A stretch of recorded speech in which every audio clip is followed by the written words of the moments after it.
Alors, ce qu'on identifie comme principaux enjeux de cybersécurité, c'est l'intensification de la menace, ce que nous a montré 2017 avec les attaques WannaCry et NotPetya. On voit que nous ne sommes plus seulement face à quelques hackers apprentis en cyberattaque, mais ce sont maintenant des attaques professionnelles, même des attaques au niveau des États. On est face à la cyberguerre. On peut paralyser une entreprise, un pays, en arrêtant par exemple la production d'énergie. Donc ça c'est un aspect. Il y a un autre aspect qui concerne l'Internet des objets. C'est aussi une autre cible. En fait, on a un paradoxe avec ces objets connectés qui sont plus ou moins sécurisés et cette cible qui est clairement identifiée par les cybermalveillants.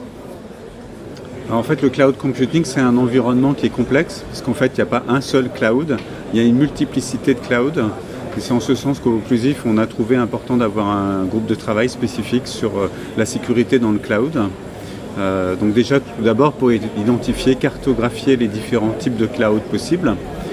Ensuite, pour ce qui est de la protection des données confidentielles, je dirais qu'il y a un premier point qui est là et au niveau des organisations, au niveau des entreprises, c'est de connaître les actifs essentiels. Donc avant d'aller dans le cloud, il y a un premier projet qui est le projet de classification des données, sensibiliser les utilisateurs à l'identification des données sensibles. Et une fois que ce projet, ces actions de sensibilisation ont été réalisées, il s'agit de voir comment on va mettre en œuvre cette protection des données confidentielles. Ça a plusieurs aspects. C'est un aspect juridique, contractuel. Qu'est-ce que l'on met dans le contrat avec le fournisseur de solutions cloud?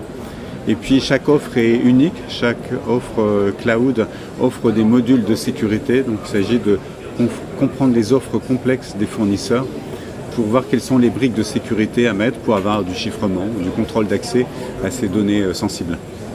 Alors le Cloud Act, on a identifié au Occlusif que c'était un sujet important, un sujet juridique. En fait, nous avons convié tous les avocats membres du Occlusif à réfléchir sur ce sujet, à nous expliquer le contenu du texte. En fait, c'est pas une révolution. En fait, ce Cloud Act confirme ce qu'il y avait déjà dans d'autres législations américaines, telles que le Patriot Act. Néanmoins, ils ont confirmé la nécessité d'être vigilants. C'est quelque chose d'assez complexe à comprendre. Comme nous disait Guillaume Poupard, directeur général de l'ANSSI, dans la conférence d'ouverture, c'est un texte à analyser. Il n'y a pas seulement le texte, il y a aussi la mise en pratique. Donc nous sommes vigilants par rapport à ça. En tout cas, ça confirme que les clauses contractuelles qu'on en a pu avoir dans des contrats cloud qui demandaient par exemple l'hébergement des données en Europe ou même en France, c'est pas suffisant pour protéger les données stratégiques. Et tout cela encourage à réfléchir à nouveau sur la notion de cloud souverain. Il y a une tentative en France de cloud souverain, mais qui n'a pas été une grande réussite. Il s'agit peut-être maintenant de réfléchir à un cloud européen pour protéger les données au niveau de l'Union européenne. Toute entreprise peut être victime d'une attaque massive. Donc il s'agit ici d'anticiper.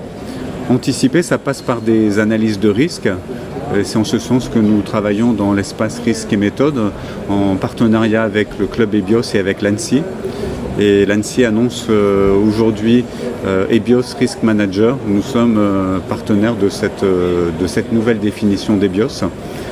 Il est important déjà d'identifier les scénarios de risque pour ensuite mettre en œuvre des mesures de sécurité. Et ces bug bounty font partie des nouveaux dispositifs à notre disposition pour identifier les vulnérabilités en complément de la revue de code ou des pentests. Cette question du DevOps confirme le changement de la fonction du RSSI qui est moins technique et beaucoup plus un communicant.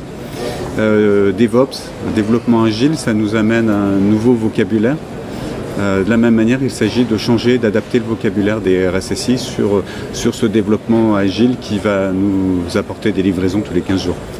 En fait, il s'agit de repenser les analyses de risque et les adapter à ces cycles courts et être pleinement intégré dès la conception au niveau des développements agiles, des équipes de développement agile. Alors, l'IA, c'est de plus en plus présent dans les solutions de sécurité des entreprises. L'intensification de la menace et la nécessité de détecter au plus tôt a amené les entreprises à mettre en œuvre des Security Operations Centers. D'ailleurs, le SOC a été un sujet de discussion dans des groupes de travail du Clusif. Ces SOC s'équipent de plus en plus de solutions d'IA pour aider à la détection des menaces ou des vulnérabilités. C'est un des éléments, par contre, qu'on voit à côté de ça d'autres acteurs. C'est par exemple les agences de notation cyber qui sont là aussi pour nous benchmarker. Ça a d'ailleurs aussi été un sujet d'attention au sein du Clusif, où nous avons un atelier fournisseur avec trois intervenants, trois acteurs de ces agences de notation cyber. Là aussi, on a le rôle de communicant du RSSI, communicant pour améliorer la notation de l'entreprise, puisque ça va avoir une répercussion, notamment par exemple sur la prime d'assurance pour une assurance cyber.